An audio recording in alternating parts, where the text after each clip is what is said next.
सुर्खियों में। नमस्कार। कार्यक्रम सुर्खियों में आप सभी का स्वागत है। मैं हूं आपके साथ संयुक्ता बैनर्जी। इस वक्त सुर्खियों में प्रदेश में निर्वाचन है। विधानसभा चुनावों को लेकर सरगर्मी तेज हो गई है, तैयारियां चल रही है, स्वीप के तहत गतिविधियां जारी है। तो सुर्खियों में आज हम बात करेंगे कि विभिन्न जिलों में किस तरह से तैयारियां की जा रही हैं, स्वीप के तहत क्या कुछ गतिविधियां आयोजित की जा रही है। हमारी साथी दीपा सिंह ने एक पूरा कार्यक्रम इस पर तैयार किया है। सबसे पहले वो आपको सुनवाते हैं। सुर्खियों में। गुना जिले में विधानसभा निर्वाचन के अंतर्गत कई गतिविधियां संचालित हैं।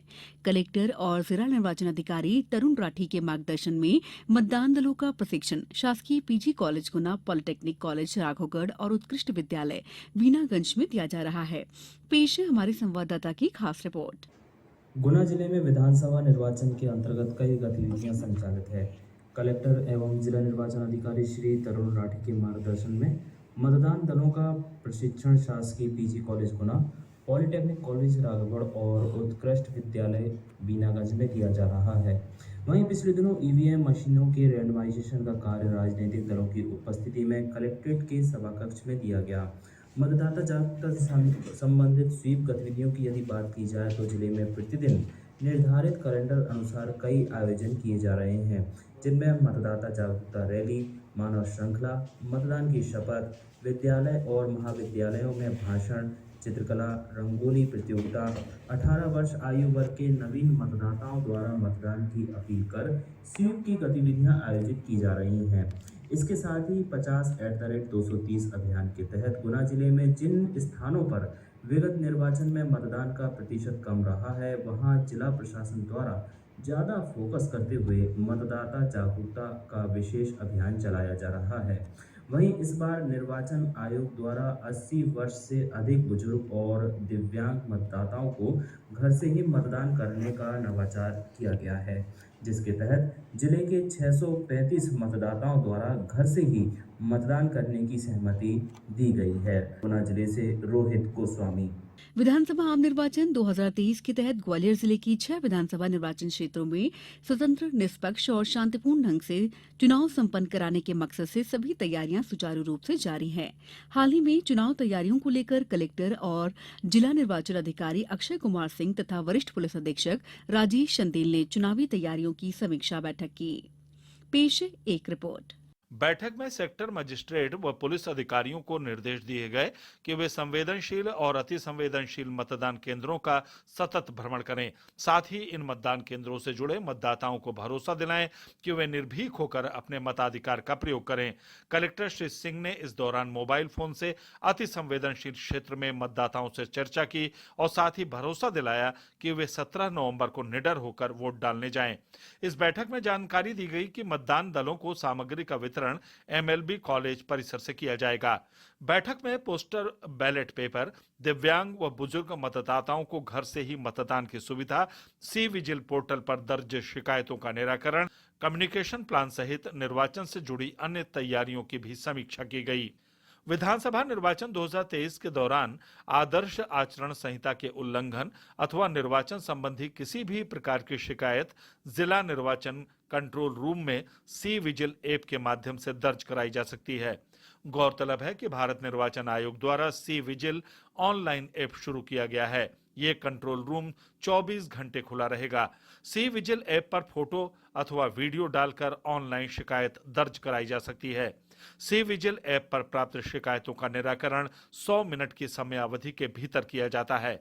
कलेक्टर एवं जिला निर्वाचन अधिकारी अक्षय कुमार सिंह द्वारा जिला स्तरीय सी विजिल ऐप दल गठित कर 24 घंटे के लिए 3 पालियों में अधिकारियों की ड्यूटी लगाई गई है। पहली पाली के लिए जीडीए के सहायक यंत्री मंगेश इंदुलकर को जिम्मेदारी सौंपी गई है। आकाशवाणी से चर्चा करते हुए जिला स्तरीय कंट्रोलर मंगेश इंदुलकर ने बताया कि 11 अक्टूबर से शुरू हुए सी विजिल ऐप में अभी तक 100 से अधिक शिकायतें दर्ज कर उनमें से यथोचित शिकायतों का निराकरण किया गया है। ये सी विजिल शिकायतों के लिए ऐप बनाया गया है। यहाँ पर 14 ग्रामीण से लेके 19 डबरा, डगरवार, 15, 16, 17, 18, 19 अलग अलग विधानसभाओं के ऐप पे कोई भी आदमी शिकायत कर सकता है। वो शिकायत हम लोगों पे आती है तो हम लोग उसको FST को पहुंचाते हैं, फ्लाइंग स्क्वाड टीमें हैं, तो वहां पर वो उन लोगों को 100 मिनट में ठीक करके हमको सूचित करना पड़ता, नहीं तो वो RO के पास पहुंच जाती है। तो ये 11 तारीख से चालू हुआ है, तो 107 तक आ चुका, 103 तक आ चुकी है शिकायत और उनका निराकरण भी हुआ है। जिला निर्वाचन कार्यालय से प्राप्त आंकड़ों के अनुसार वर्ष 2023 में जिले की अनुमानित कुल जनसंख्या लगभग 25,21,841 में से ग्वालियर जिले के 16,25,768 मतदाताओं को 6 विधायक चुनने का अधिकार है। जिले के कुल मतदाताओं में से 8,59,446 पुरुष मतदाता, 7,66,263 महिला एवं 59 अन्य मतदाता शामिल हैं। जिले में 18 से 19 वर्ष तक के 48,011 मतदाता हैं जो विधानसभा चुनाव में पहली बार मताधिकार का उपयोग करेंगे। ग्वालियर से नवीन श्रीवास्तव। हमारे हरदा संवाददाता ने बताया है कि जिले में विधानसभा चुनाव की तैयारियां जोरों पर हैं। जिले में 2 विधानसभा जिले में ज्यादा से ज्यादा मतदान के लिए प्रशासन की टीम लोगों को विभिन्न माध्यमों से प्रेरित कर रही है। सीमावर्ती क्षेत्रों में चेक पोस्ट बनाकर निगरानी दलों के माध्यम से आने जाने वाले वाहनों की निगरानी की जा रही है। अभी तक दल ने करीब 12 लाख रुपए नकदी और कुछ अवैध सामग्री जब्त की है। विधानसभा चुनाव की तैयारियां हरदा जिले में हो चुकी हैं। जिले में 2 विधानसभा क्षेत्र हैं और ज्यादा से ज्यादा मतदान हो, इसके लिए प्रशासन की टीम लोगों को विभिन्न माध्यमों से प्रेरित कर रही है। सीमावर्ती क्षेत्रों में चेक पोस्ट बनाकर स्थितिक निगरानी दलों के माध्यम से आने जाने वाले वाहनों की जांच की जा रही है। अभी तक दल ने करीब 12 लाख रुपए नकदी और कुछ अवैध सामग्री जब्त की है। हरदा जिले में अभ्यर्थियों के द्वारा नामांकन जमा कर दिए गए हैं, जिनकी कल समीक्षा की जाएगी। नाम निर्देशन पत्र वापस लेने और चुनाव चिन्ह आवंटन की कार्रवाई 2 नवंबर को होगी। उधर प्रशासन ने मतदान के दिन 17 नवंबर को सार्वजनिक अवकाश घोषित किया है। हरदा से लोमेश कुमार गौड़। मध्य प्रदेश में विधानसभा चुनाव 2023 के ऐलान के बाद पूरी नर्मदापुरम जिले में चुनावी सरगर्मी जोरों पर है। तमाम सियासी दल चुनाव प्रचार में जोर आजमाइश में लगे हुए हैं। बहरहाल प्रदेश में हाई प्रोफाइल जिले की मुख्य विधानसभा सीट नर्मदापुरम में इस बार बेहद दिलचस्प मुकाबला होने जा रहा है। यहां एक ही सीट पर 2 सगे भाइयों को भाजपा और कांग्रेस ने अपना उम्मीदवार घोषित किया है। विधानसभा चुनाव में 100% मतदानों से सफल बनाने के लिए जनपद पंचायत नर्मदापुरम की सभी ग्राम पंचायतों में शपथ ग्रहण, नुक्कड़ नाटक, कठपुतली, मानव श्रृंखला, भजन गायन, दीवार लिखन, EVM मशीन का प्रदर्शन सहित रंगोली, वाद विवाद और खेलकूद प्रतियोगिताएं जैसी स्वीप गतिविधियां की जा रही हैं। इस बीच विधानसभा चुनाव को लेकर प्रदेश के साथ नर्मदापुरम में भी सियासी गतिविधियों ने रफ्तार पकड़ ली है। हालांकि अभी किसी भी पार्टी की ओर से स्टार प्रचारकों का आना शुरू नहीं हुआ है, लेकिन मुख्य राजनीतिक पार्टियां भाजपा और कांग्रेस में जहां उच्च स्तरीय बैठकों, मुद्दों पर आरोप प्रत्यारोप, ताबड़तोड़ दौरे, जिला सम्मेलन आदि हो रहे हैं, तो वहीं सक्रिय अन्य राजनीतिक दल और निर्दलीय उम्मीदवार भी अपने स्तर पर चुनावी माहौल बनाने में जुट गए हैं। पिछले 2018 के विधानसभा चुनाव में जिले की क्या स्थिति रही थी, इस पर भी चर्चाओं का दौर जारी है। पिछले चुनाव में जिन सीटों को गंवाया था, ऐसी पार्टियों ने वहां जीतने के लिए ज्यादा जोर लगाना शुरू कर दिया है। इधर नई मतदाता सूची के अनुसार जिले में 9,40,000 से कुछ अधिक के करीब पुरुष, महिला और अन्य मतदाता हैं। इनमें 43,500 से अधिक 18 से 19 वर्ष आयु के युवा शामिल हैं। जाहिर है, चुनाव के ऐसे माहौल के चलते मतदाताओं में खासा उत्साह है, खासकर उन युवाओं में जो पहली बार अपने मत का उपयोग करेंगे। उनका उत्साह यहाँ की चारों विधानसभा नर्मदापुरम, सोहागपुर, पिपरिया और सिवनी मालवा में होने जा रहे मुकाबले को लेकर दिख रहा है। विशेष तौर पर उनकी उत्सुकता को यहाँ चारों में से एक सीट पर भाजपा और कांग्रेस के बीच होने वाले दिलचस्प और मुख्य मुकाबले ने और बढ़ा दिया है। दरअसल सबसे रोमांचक चुनावी मुकाबला नर्मदापुरम विधानसभा में होना है, जहां मौजूदा भाजपा विधायक और पूर्व विधानसभा अध्यक्ष डॉक्टर सीता शरण शर्मा को सीट बरकरार रखने उनके ही सगे बड़े भाई और कांग्रेस प्रत्याशी गिरिजा शंकर शर्मा से सामना है। पिछली बार भी उन्हें अपने राजनीतिक गुरु सरताज सिंह से चुनाव लड़ना पड़ गया था। बहरहाल चुनाव का परिणाम भाजपा या कांग्रेस जिसके भी पक्ष में आए, लेकिन माना जा रहा है कि यह सीट पिछले 33 सालों से क्षेत्र की नुमाइंदगी कर रहे और नर्मदापुरम में बगीचे की राजनीति के तौर पर पहचाने जाने वाले शर्मा परिवार के पास ही रहेगी। नर्मदापुरम से मैं तनुज तिवारी।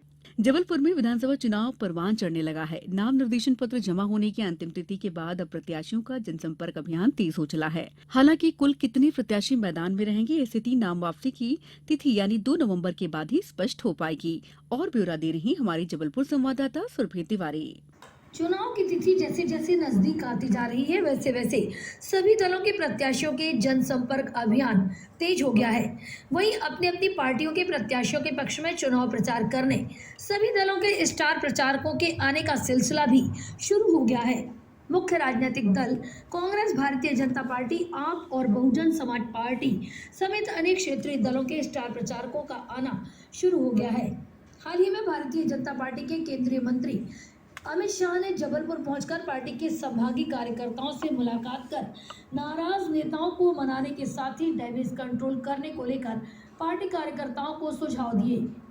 वहीं पिछले दिनों कांग्रेस की राष्ट्रीय प्रवक्ता रागिनी नायक जबलपुर पहुंची, जहां उन्होंने पत्रकारों से चर्चा करते हुए कहा कि प्रदेश की जनता ने मन बना लिया है कि अब कमल नहीं कमलनाथ की सरकार बनाना है।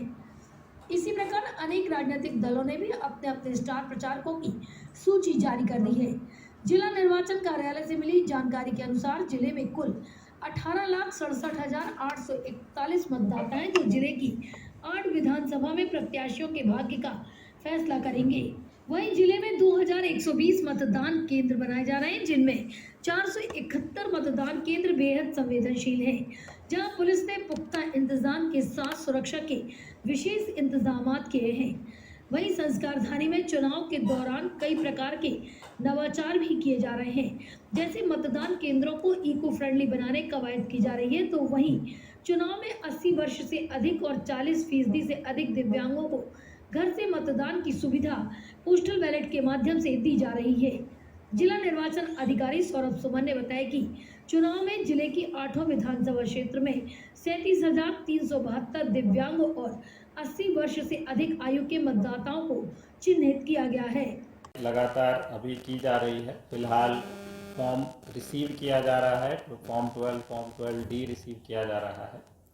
तो जो पोलिंग पर्सनल हैं, फर्स्ट ट्रेनिंग के दौरान उनसे आवेदन पत्र भरवा के प्राप्त कर लिया गया है। उसका परीक्षण करके फिर उसमें बैलेट इशू किया जाएगा और सेकेंड ट्रेनिंग के दौरान ट्रेनिंग सेंटर पे ही फैसिलिटेशन सेंटर बना के वहाँ पे पोस्टल बैलेट उनको कास्ट कराया जाएगा। इसी प्रकार से 12D का जो बेसिकली होम वोटिंग के लिए जो फैसिलिटी दी गई है, कल तक लगभग 2000 से ज़्यादा आए थे। एग्जैक्ट फिगर में अभी आपको जो प्राप्त हुआ है, कल अंतिम तिथि थी उसकी, तो जो फाइनल फिगर आया है उतने फॉर्म हम लोगों को मिले हुए हैं। उन फॉर्म्स का परीक्षण होने के बाद जो फॉर्म पूर्ण रूप से भरे हुए पाए जाएंगे उसमें फिर होम वोटिंग की सुविधा दी जाएगी, और ऐसे फॉर्म जो अपूर्ण पाए जाएंगे उसका रिजेक्शन होगा, तो ऐसे वोटर को पृथक से जानकारी दी जाएगी कि उनको होम वोटिंग की सुविधा नहीं दी जा रही है, तो ऐसे वोटर फिर पोलिंग स्टेशन पे जाके वोट कर पाएंगे। लेकिन ऐसे सभी वोटर जिनका पोस्टल बैलेट स्वीकृत हो जाएगा कि उनको पोस्टल बैलेट से ही मतदान करना है, उनको फिर अन्य प्रकार से वोटिंग की सुविधा नहीं होगी, अर्थात वो पोलिंग स्टेशन पे जाके वोट नहीं डाल पाएंगे, उनको पोस्टल बैलेट के थ्रू ही वोट डालना है। उधर चुनाव के दौरान जिले में निष्पक्ष और निर्भीक होकर 100% मतदान कराने जिला और पुलिस प्रशासन के साथ ही विभिन्न संगठनों द्वारा विभिन्न जागरूकता अभियान चलाकर मतदाताओं को जागरूक किया जा रहा है। जबलपुर से मैं सुरभि तिवारी। हमारे बैतूल संवाददाता ने बताया कि जिले में विधानसभा चुनाव की तैयारियां जोरों पर हैं। पेश है एक रिपोर्ट। बैतूल जिले के 5 विधानसभा क्षेत्रों बैतूल, मुल्ताई, आमला, भैंसदही एवं घोड़ाडोंगरी में 1581 मतदान केंद्रों में 17 नवंबर को 12,26,503 मतदाता अपने मताधिकार का प्रयोग करेंगे, जिसमें 6,22,301 पुरुष और 6,04,180 महिलाएं एवं 22 अन्य मतदाता शामिल हैं। कलेक्टर एवं जिला निर्वाचन अधिकारी अमनवीर सिंह बैस ने बताया कि विधानसभा चुनाव 2023 को लेकर बेसिक तैयारियां लगभग पूरी की जा चुकी हैं। डिस्ट्रिक्ट इलेक्शन मैनेजमेंट एवं कम्युनिकेशन प्लान तैयार किया जा चुका है। ईवीएम डेमोन्स्ट्रेशन एवं मतदाता जागरूकता का कार्य पूरे जिले में चल रहा है। जिले के सभी विधानसभा क्षेत्रों में लगने वाले हाट बाजारों में ईवीएम मशीनों का प्रदर्शन कर इसके उपयोग को लेकर मतदाताओं को जागरूक किया जा रहा है। जिला निर्वाचन अधिकारी ने बताया कि मतदाता जागरूकता के लिए ग्रामीण सहित शहरी इलाकों में विशेष अभियान चलाया जा रहा है। बैतूल से मयंक भार्गव। तो ये थी हमारी साथी दीपा सिंह की रिपोर्ट, जिसमें उन्होंने अलग अलग जिलों में स्वीप के तहत किस तरह की गतिविधियां चल रही है, चुनावी तैयारियां किस तरह की चल रही है, इस पर एक कार्यक्रम प्रस्तुत किया। श्रोताओं, प्रादेशिक समाचार एकांश आकाशवाणी मध्य प्रदेश ने विधानसभा चुनावों में 100% मतदान सुनिश्चित करने के लिए जनता की आवाज आकाशवाणी के साथ नामक एक खास कार्यक्रम शुरू किया है। इसमें हम आम लोगों द्वारा मतदान के लिए की जा रही अपील को शामिल कर रहे हैं, ताकि अन्य श्रोता भी मतदान के लिए प्रेरित हो। बस तो आपको भी यही करना है, अपनी आवाज में मतदान क्यों करना चाहिए, इस पर केंद्रित एक बढ़िया सा संदेश, एक बढ़िया सा वीडियो रिकॉर्ड करिए और अपने नाम और शहर के नाम के साथ हमारे व्हाट्सएप नंबर 9406523035 पर भेज दीजिए। हम आपके संदेशों को प्रतिदिन हमारे समाचारों के साथ प्रसारित करेंगे। और हाँ, आप भी मतदान अवश्य करिए। आइए अब आपको हमारे कुछ श्रोताओं के संदेश सुनाते हैं। दिलीप सिंह खनुजा, सोनकत, जिला देवास, मध्य प्रदेश से बोल रहा हूँ। मतदान आने वाले 17 नवंबर को हमारे यहाँ चुनाव है, इसलिए हमें मतदान अवश्य करना चाहिए और मतदान करने के लिए हमें बढ़ चढ़कर आगे बढ़कर मतदान करना चाहिए और मतदान के प्रति लोगों को जागरूक करना चाहिए, क्योंकि लोकतंत्र में मतदान ही हमारी ताकत है। यही हार और जीत का फैसला कर सकती है और अच्छे प्रत्याशी को चुनकर हमें अच्छे प्रत्याशी को चुनना चाहिए, ताकि वो अपने शहर का विकास करे, अपने प्रदेश का विकास करे, अपने देश का विकास करे और देश को आगे बढ़ाए। इसलिए लोकतंत्र में हमारा अधिकार है, यही तो हमारी ताकत है। हमें मतदान जरूर करना चाहिए। मतदान करने से सबको जागरूक करना चाहिए कि मतदान अवश्य करें। अगर हम सोच लें कि हमें मतदान नहीं करना, एक वोट से क्या होगा? एक वोट से हार और जीत का फैसला होता है। इसलिए हमें आगे बढ़कर जरूर सबको मतदान के प्रति जागरूक करके मतदान बढ़ चढ़कर करना चाहिए। हम आहान रीवा से पंडित राम जी गर्ग। मतदान का महाकुंभ 5 वर्ष बाद आवत है। काकी काका बहिनी भाई आबा चली मतदान करे। जय हिंद, जय भारत। मैं राजू डावर, माध्यमिक शिक्षक, कुक्षी, जिला धार, मध्य प्रदेश। बनो देश के भाग्य विधाता, अब जागो प्यारे मतदाता। घर घर में संदेश दो, वोट दो, वोट दो। सारे काम छोड़ दो, सबसे पहले वोट दो। लोकतंत्र की है पहचान, मतदाता और मतदान। जन जन की पुकार है, वोट देना अधिकार है। चाहे नर हो या नारी, मतदान है सबकी जिम्मेदारी। न जाति पे न धर्म पे, बटन दबेगा कर्म पे। जागो जागो है मतदाता, तुम भारत के भाग्य विधाता। मैं रामरूप पटेल, छतरपुर जिले की गौरिहार तहसील के ग्राम रजौरा का निवासी हूँ। ना प्रभाव में ना दबाव में निष्पक्ष वोट देंगे इस चुनाव में। लोकतंत्र का सम्मान करेंगे। 17 नवंबर को मतदान जरूर करेंगे। अपने मत की कीमत पहचानो, 100% मतदान की ठानो। जय हिंद, जय भारत। मेरा नाम अशोक प्रजापति है। मैं मध्य प्रदेश के इंदौर जिले के बेटमा नगर में रहता हूँ। मैं एक दृष्टिबाधित हूँ और मैं जब भी चुनाव होते हैं मैं पैदल मतदान करने जाता हूँ। प्रदेश के सभी नागरिकों से निवेदन है कि कृपया अपने वोट की अहमियत को समझें। आपका एक वोट अनमोल है, कृपया करके ज़रूर मतदान करने जाएं। धीरे धीरे देश को प्रगति पथ पर बढ़ाना है। भैया बहनों मेरे वोट देने जाना है। भारत का संविधान हमें सिखाता है, वोट देना अधिकार है बताता है। इसलिए आपसे अनुरोध करता हूँ, मतदान करने हम सभी को चलना है। मैं पुष्कर तिवारी, कक्षा 4 उबरा बरही, जिला कटनी से हूँ। मैं आप सभी को मतदान के विषय में कुछ पंक्तियाँ सुनाने जा रहा हूँ। मतदान करने जाना है, लोकतंत्र को मजबूत बनाना है। भैया सुन लो, बहनों सुन लो, मतदान केंद्र जाना है, मतदान का प्रतिशत बढ़ाना है। ग्राम मोहली, जिला सागर से पंडित शिवनारायण तिवारी जी। मतदान करना कर्तव्य हमारा, जन जन करे मतदान। भैया भाभी दादा दादी मेरा कहना बड़ा महान। सोच समझकर मतदान करना, प्रदेश का होगा कल्याण। 17 नवंबर शुभ दिन आएगा, लोकतंत्र का होगा कल्याण। शिक्षित बनो समझदार बनो, शिक्षित बनो समझदार बनो, अपने मतदान से अधिकारवान बनो, अपने मतदान से अधिकारवान बनो। नमस्कार, मैं सौरभी प्यासी कक्षा 11 से हूँ। आप सभी से यही अपील कर रही हूँ कि इस वर्ष आप सभी मतदान करें और सभी लोग एक दूसरे को प्रेरित भी करें मतदान करने के लिए। धन्यवाद। लोकतंत्र का पर्व है आया, नया सवेरा 17 तारीख को लाया। आइए आने वाली 17 नवंबर को सूरज की पहली किरण के साथ सभी दिव्यांग मतदाताओं को सुगम मतदान हेतु जिला बुरहानपुर से धर्मेंद्र भंडारी स्वागत करता है एवं मतदान करने के लिए आमंत्रित करता है। आइए कि आने वाली 17 नवंबर को लोकतंत्र को मजबूत करेंगे एवं मतदान करेंगे। धन्यवाद। साथियों नमस्कार, मैं राजेश नेमा सिंहपुर बड़ा से। अपने अधिकार का उपयोग करें हम, लालच और चाटुकारिता से बचें हम। आओ सब खुशहाल चमन बनाएं, मतदान करें, बूथ पर जाएं। 17 नवंबर को हमें हर हाल में मतदान करना भी है और लोगों को जागरूक भी करना है। नमस्कार।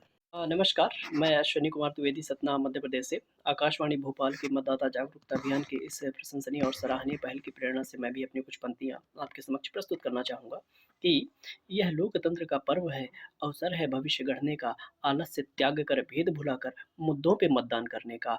इस अवसर को तुम पहचानो, यह 5 बरस में आता है। हक, अधिकार, बराबरी और पहचान समाज में सबको दिलवाता है। इस एक दिवस के खातिर वर्षों की गुलामियां हमने झेली हैं। वीर बहादुर क्रांति वीरों ने अपने खूनों की होलियां खेली हैं। हम उन वीरों का सम्मान करेंगे, घर से निकलकर अपने बूथों पे बढ़ चढ़कर मतदान करेंगे। चलो हम सब मिलकर अपने प्रदेश के भविष्य को गढ़ते हैं। प्रण करके इस बार 100% मतदान हम करते हैं। धन्यवाद। जय हिंद, जय भारत। दिनेश सिंह राजपूत, शिक्षक, जमुनिया, जिला रायसेन, मध्य प्रदेश। लोकतंत्र का पर्व महान, जिसके हैं ये 5 दान, ता महान सबसे बढ़कर है मतदान। करें सभी हम मतदान, तभी बनेगा लोकतंत्र महान। जय हिंद, जय भारत। कि सबरे काम छोड़ के भैया, सबरे काम छोड़ के भैया, सबई जनन खो जाने, लोकतंत्र के महाकुंभ में वोट डार के आने। कि अपने संग लेके जइयो, अपने संग लेके जइयो, परिचय पत्र जरूरी, लेन लगा के वोट डारियो, को न दे है खोरी। तो श्रोताओं, आप भी अपने मताधिकार का प्रयोग जरूर करें। नवंबर यानी इस महीने की 17 तारीख को मध्य प्रदेश विधानसभा चुनाव में जरूर वोट डालें। सुर्खियों में आज के लिए इतना ही। अगले हफ्ते फिर आपसे मुलाकात होगी। तब तक के लिए इजाजत दीजिए। नमस्कार। सुर्खियों में